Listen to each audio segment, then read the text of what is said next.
morning and welcome back to Morning Markets from True Potential. Paul Duran's Investment Director.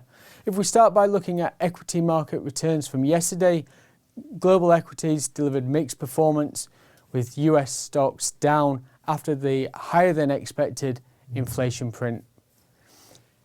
European stocks were mixed, whilst UK stocks showed strength again, now at a 2-year high. All eyes were on the US inflation report, which came out yesterday. Came in higher than expected at 7.5% and higher than the previous month's reading of 7%.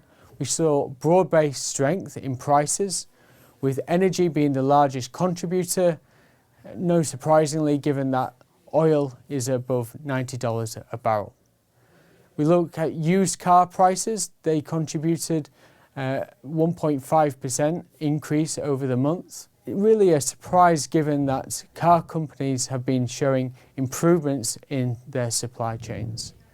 Also, a large contributor or weighting to the overall US inflation basket is owner equivalent rents. That increased 0.4% over the month. Keep an eye on this one because we've seen US house prices in general increased 20% last year, and this filters through into the rental prices and into the inflation basket with a 9-month lag. So we are expecting this component to increase over the course of this year. We also had wage data out from the US yesterday. We continue to see wage pressures are building, and that's really evident when you've got 1.7 vacancies available per every person unemployed. So what does this all mean? Well, you've got high inflation above the central bank's target of 2%, and you've got a tight labour market, meaning that there's increasing pressure for the US central bank to start to raise interest rates. If we look at what the market's pricing in, they're expecting interest rate hike next month of an increase of 0.5%, followed by 3 or even 4 interest rate hikes thereafter by the end of this year.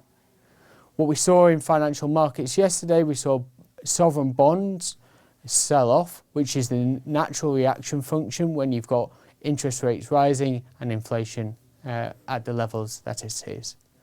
We saw some weakness in US equity markets, as you would expect, but perhaps not as bad as previously thought, given the strength of company earnings that we're seeing come through for Q4 2021, and really highlighting that companies are in a good financial health in order to navigate the current environment.